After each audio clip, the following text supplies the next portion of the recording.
Steve, 9 days to go. How are you feeling? Good. Looking forward to it. Excited. Obviously it was a good month for us last month, so we're going nice and positive. Looking forward to 3 big games.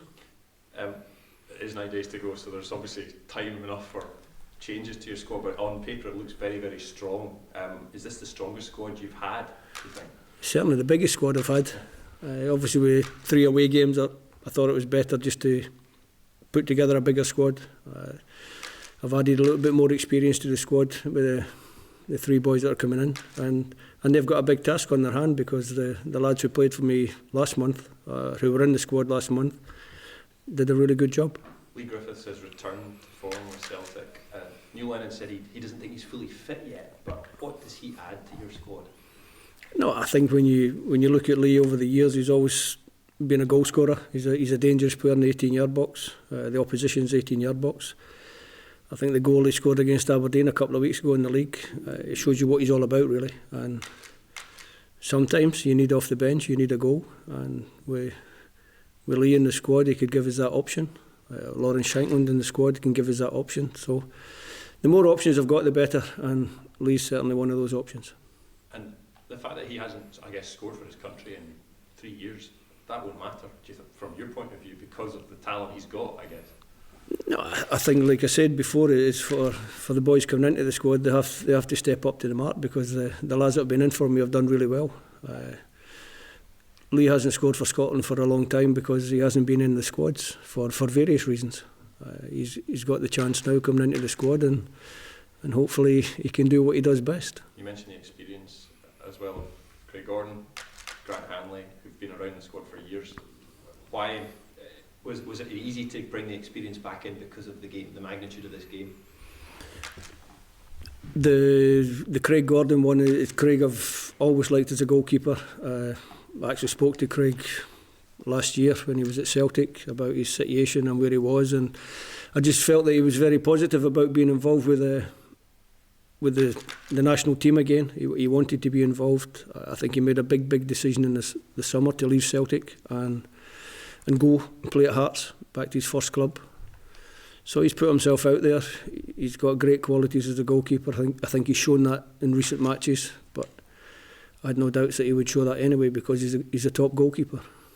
Grant is another one who was initially in my thoughts when I first took the job.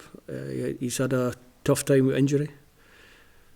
Plays week in, week out when he's fit with Norwich. He's captain of Norwich. He's got plenty of international caps, and when I checked his age, I actually got a surprise because he's only 28. You know, he's got many good years ahead of him. Hopefully he stays fit, and will be a good addition to an area of the pitch where other players have done really well recently. So again, is a big challenge for Grant to come into the squad and show us what he can do. Over your long career as a player and as a coach, is this the most important game you've been involved in? I never like to put anything in the compartment of I'm fortunate that as a player, a coach and a manager I've been involved in some really big games. This is certainly a big game and one that we look forward to. Steve, in terms of Lee, is he a player that doesn't have to be absolutely 100% to be effective? He's just got that natural predatory sort of instincts that they work even if he's a wee bit off his feet?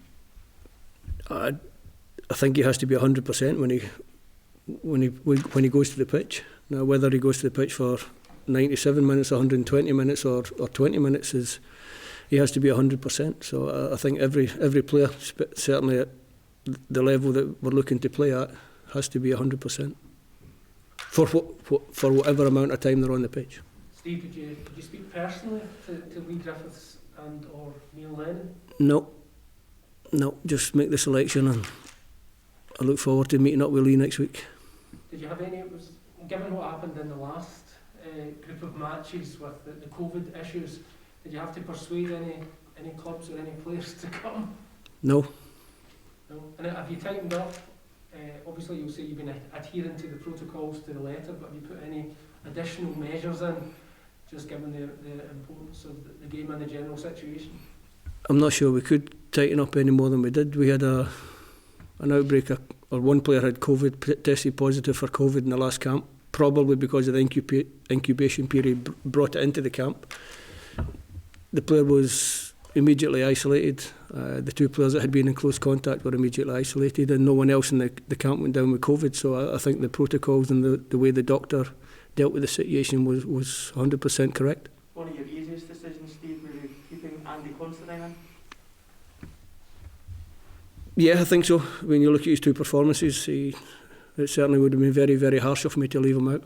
I came in, waited a long time for his chance, Andy, and did very well for his last month. And it's an area that a few months ago maybe looked a little bit weak, and suddenly it looks a little bit stronger now, which is great.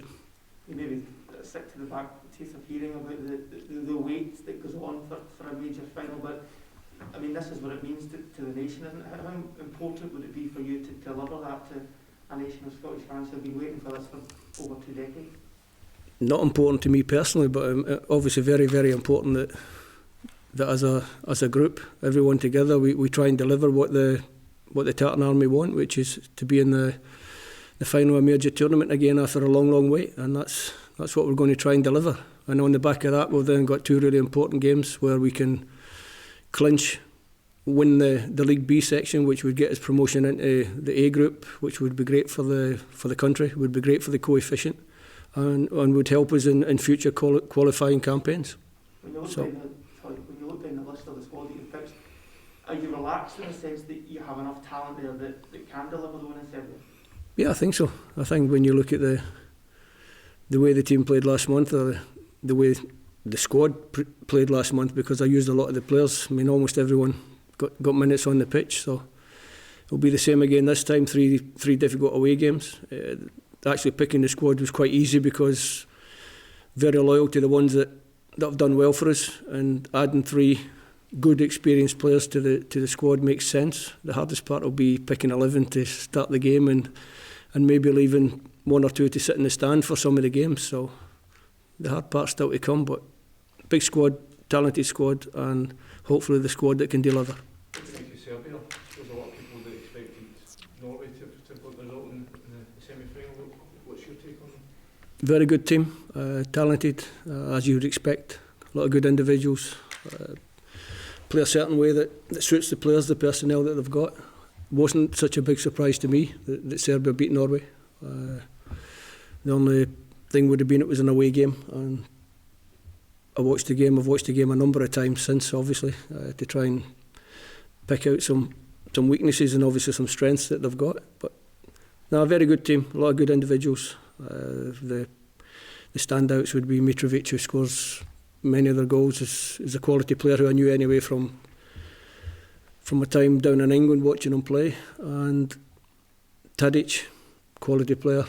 Kolarov still playing away at the back. So listen, it's a team and a squad full of top players, and similar to ourselves really. When you look at our squad and you look at our players, we've got a lot of top players, and should be a good game. How's the preparation looked for you personally since the last camp going into this one? Yeah, it's been good. Took me the usual 3 or 4 days to come down, get myself back to normal, and then just studying the opposition, getting ready for the games coming up, and good preparation. Hopefully can make it a little bit easier when it comes to the matches. Do you now have a bit of a nervous wait over the next few days of watching matches through your fingers in the hope that there's no injuries or the like to any of your squad? I've been doing that anyway because I've had most of the squad in my mind since the last camp anyway. So you always tend to watch and hope that nobody picks up a knock or an injury. Last time we lost 3 from the initial squad injured, and then we lost 3 in camp through the COVID issue. So we lost 6 the last time, and hopefully it won't be as severe this time. You said after the last round of games that players needed to be ready if there was a situation like last time, and we've seen the Serbs reportedly now suffering COVID issues. Tadic reportedly has it. Yeah. Whether he plays or not, we don't know. Do you have a bunch of players maybe who aren't in the squad in the back of your mind who would be ready to be called up if need be? Yeah, we have a contingency. Obviously, the last time when it happened, it was a little bit easier because it was 3 home games. It wasn't so difficult to bring the lads in. So the likes of bringing in Ross McCrory up from the under-21s, Paul Hanley coming in from Hibs, and Paul McGinn coming in from Hibs was a little bit easier. It's going to be a little bit more complicated this time because we're away from home, and it's not so easy to get the travel. But we will have a group of players who primed and hopefully ready to join us if it's possible, if we need them.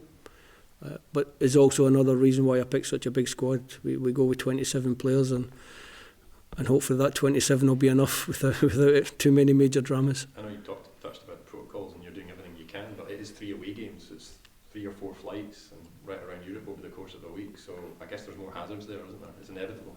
Yeah, but the flights is one charter plane. It's our plane, so we'll have the same flight, same crew.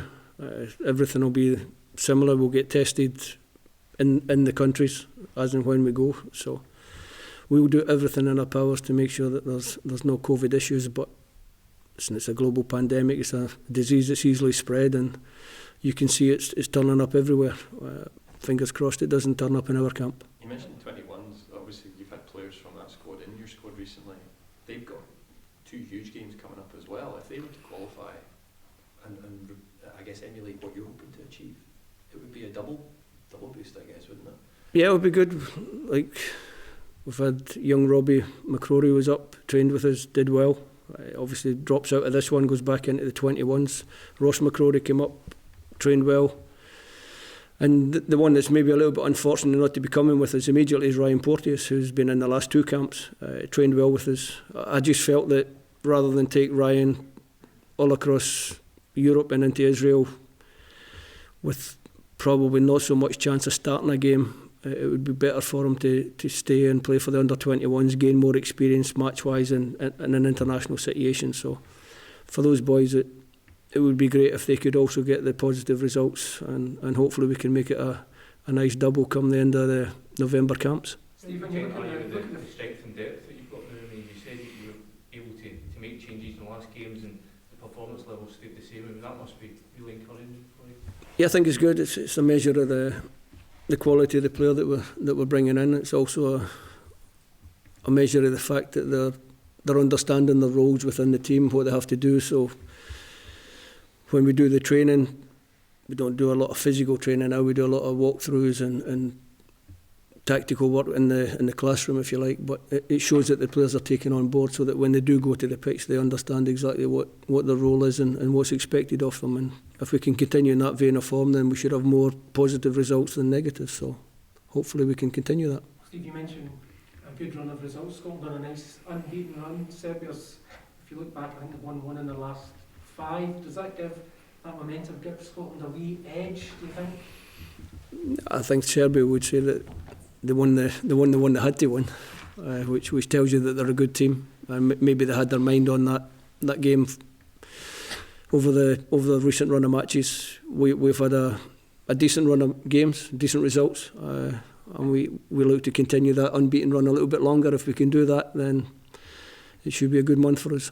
For the players they have named, Steve, I mean, for that chance to end that week, where would that rank in the players' careers? You know, because it's a huge chance to create history for the country. Yeah, I think I mentioned that the last time before the Israel game. Is a chance. It's not a big bit of history, but it's a small chapter in the history of Scottish football, and these players have a chance to put themselves into that history book. So great incentive. I think they've shown in recent matches that they want to be part of the national setup. They want to do well for their country. You saw the games and the commitment here at Hampden last month. Every game, 100% commitment from first minute to last minute. The players are desperate to deliver, as we all are, and hopefully they can deliver next month, or this month. Have you been practising penalties, Stephen? Have I been practising? I haven't. I'm rubbish at penalties. You never know. Would your nerves stand it? No, listen, the nerves stood up to it the last time. I'm sure they would stand up to it again. We'll follow the same routine that we did in the last camp. There's no way you can replicate the pressure of the situation when you actually get there. The boys held their nerve the last time, and that would certainly give you hope that if it does go to penalties, which hopefully it won't, hopefully we get the result in 90 minutes. But if it does go to penalties, then we'll be prepared. We'll be as prepared as we can be.